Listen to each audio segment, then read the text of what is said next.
Hello, and welcome to Meet Your Next Best Hire, a podcast featuring and highlighting top industry real estate leaders looking to land their next venture in the job marketplace.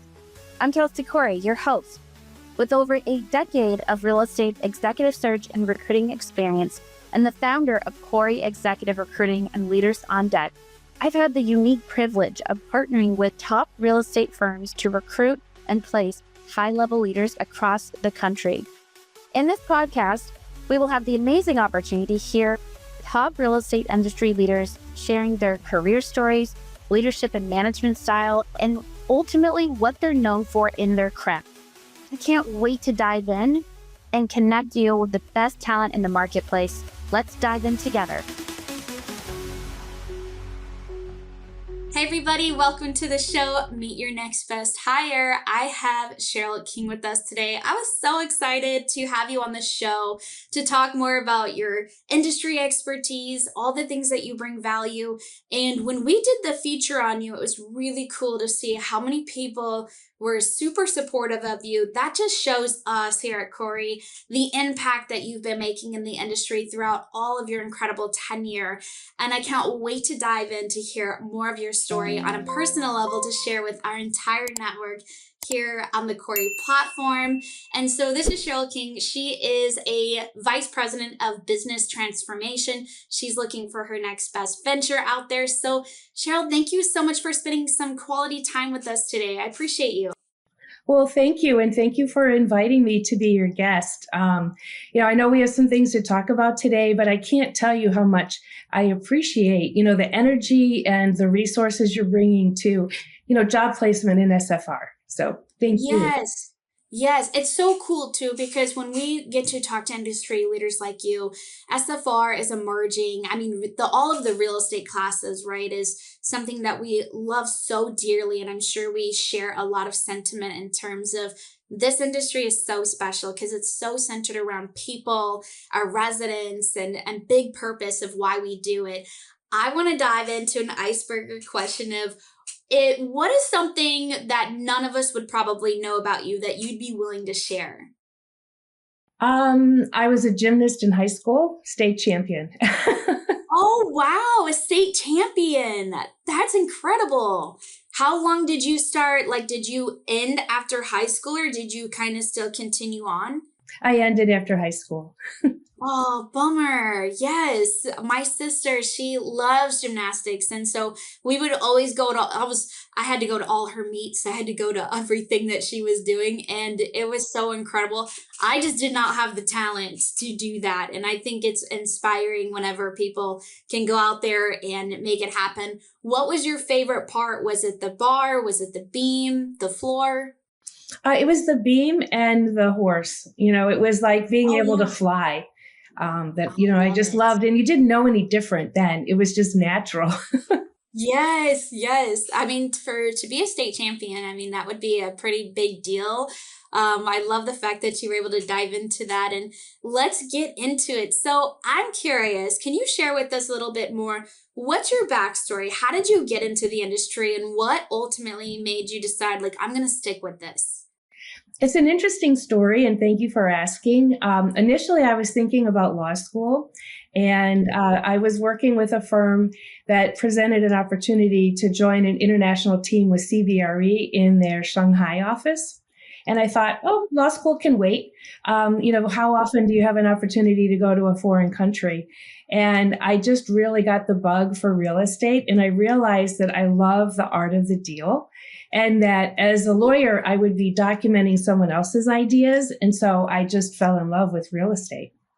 Oh my gosh, that's a unique opportunity. So, okay, did you end up moving or were you able to still work in the States? I moved to Shanghai and it was supposed to be a 9-month assignment and it turned into 5 years. Oh my gosh, good for you. That's so cool. Not many of us have that actual international experience, like moving, uprooting our lives and making that transition. So I can see why you're like, this is very fulfilling and it matched a lot of what you were looking for. And the fact that you originally wanted to go to law school, but then you turned real estate executive, I love the fact that you stuck with it. It was an interesting journey. I was learning Mandarin in the morning, and then I was teaching English to my team in the afternoon, and just learning all the cultural differences. A lot of those lessons have stuck with me. One of them was just getting comfortable, taking business risks, because with the time change between, Shanghai and our office in LA, I couldn't always call and ask for someone's permission. I just had to trust my instinct. And there was one time when I was just recently moved there, and I was looking for a battery for my alarm clock. And I went into a department store, and using my really terrible Mandarin, I was trying to find a battery. And I started in the electronics department, which to me seemed logical. But no, the batteries were actually with the kitchen small appliances. And at first I was so frustrated, and I thought, this is so illogical. And then I realized, wait a minute, you're in a foreign country and you have to accept a different kind of logic. And to them, it made sense. And so those two lessons have just really carried with me throughout my career. Those are good ones. I like that. That's so fascinating that you ended up staying there for 5 years. My brother, he actually speaks Mandarin as well.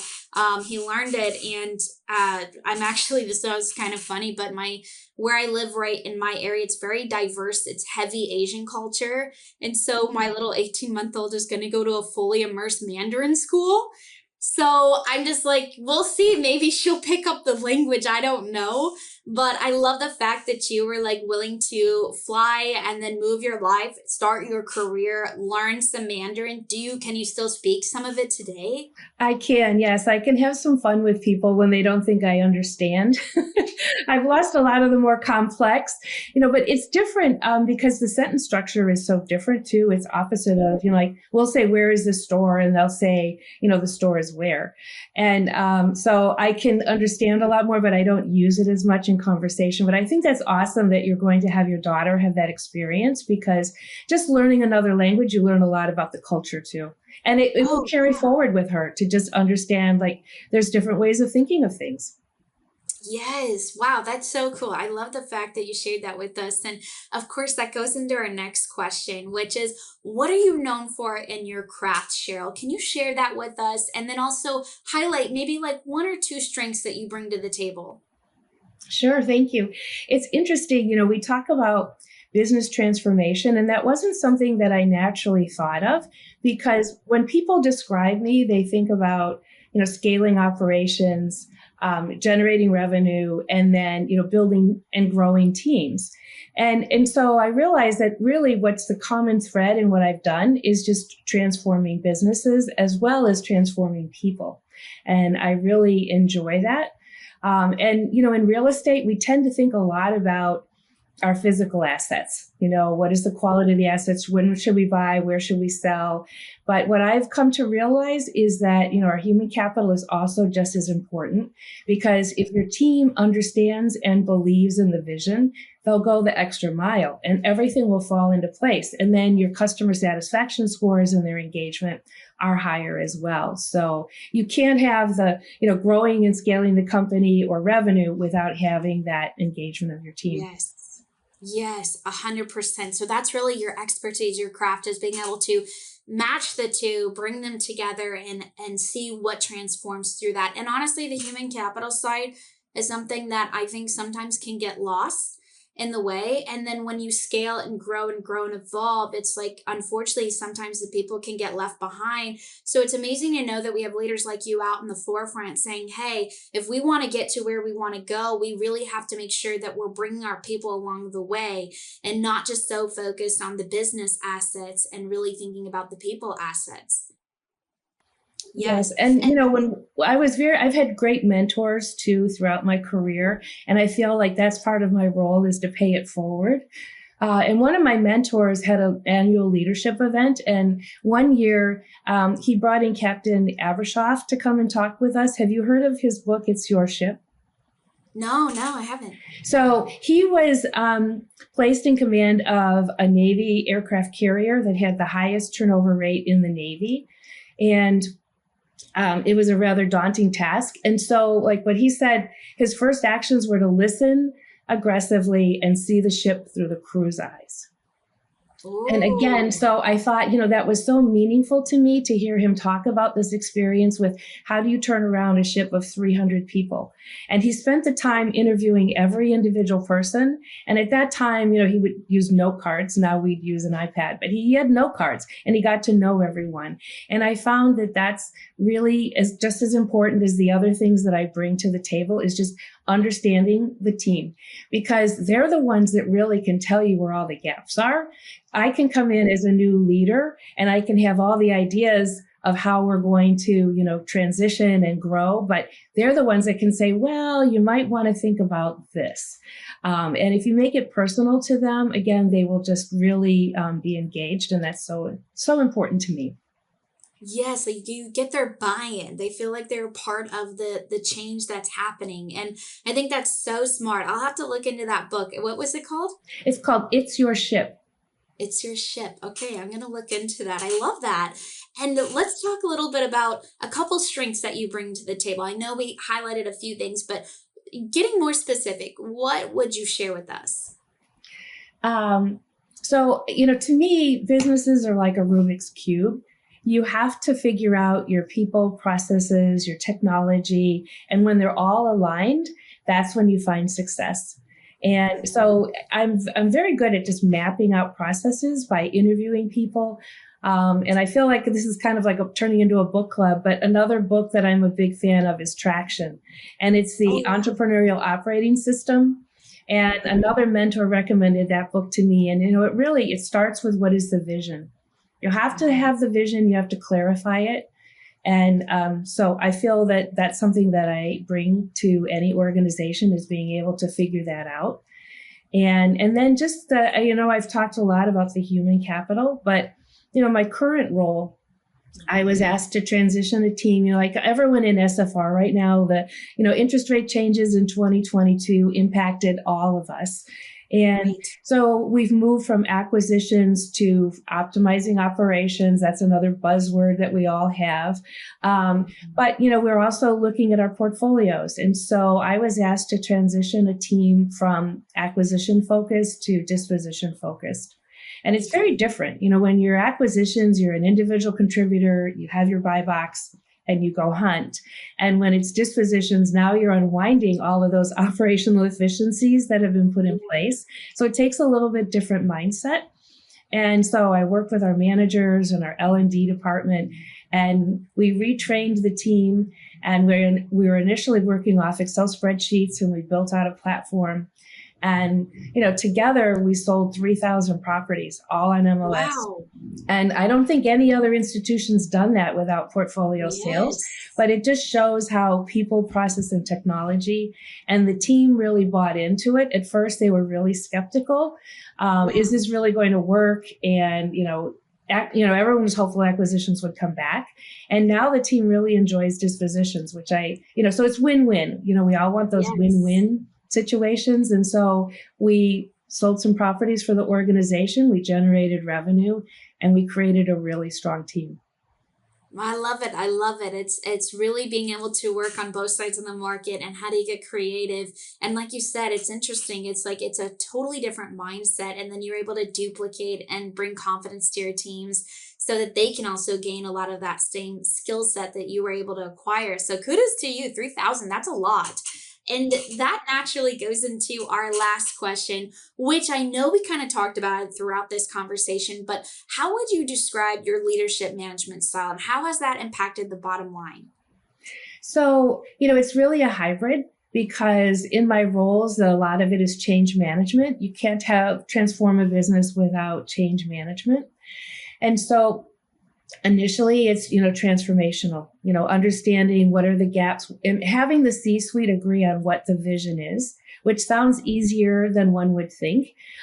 Because when you really get everyone in a room and you try to whiteboard that out and make it as simple and understandable as possible, it's not an easy task. It takes a couple of tries at it.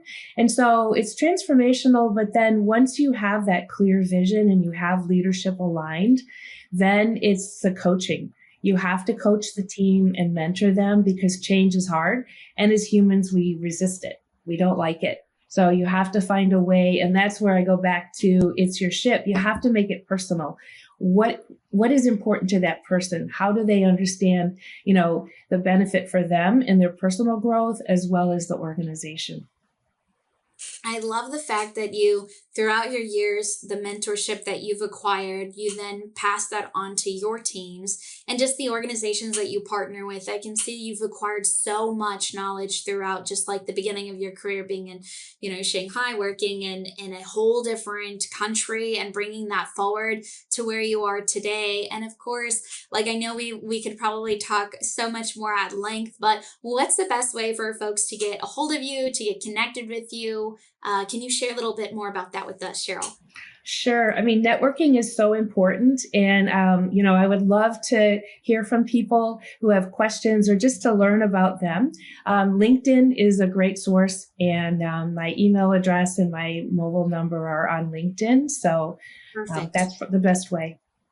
Awesome. Well, thank you so much for sharing time with us today. I actually got to learn so much more about you. And I'm sure, like I said, when we did that feature on you, it was so cool to see how many people showed up. They were rooting for you. They're supporting you. And again, when we see that in the industry, a big part of the reason why we feature and highlight leaders like you is because how can we come together, right? It's like whenever you find yourself looking for your next best venture and make that transition, you can kind of be like almost lost because you've always been at some company, but you don't realize the impact you've made on all of the people that you've been able to serve along the way. So I think, again, it was just nice to share some time with you, and thank you for being on the show with Meet Your Next Best Hire. Oh, well, thank you so much, Kelsi. Thank you and your team. And I am very humbled by the comments. We very rarely spend the time. We will do an emoji. And when I saw those comments, it was really touching. Yes, I love the impact that you're making. Keep doing everything that you're doing. I can see why organizations are thrilled to bring you on their executive leadership team. So thank you again, Cheryl, for being on the show. Thank you, Kelsi. Thanks again for listening and sharing your time with us on the show, Meet Your Next Best Hire. I hope you enjoyed listening to and learning from another incredible leader our industry is so fortunate to have in the real estate space.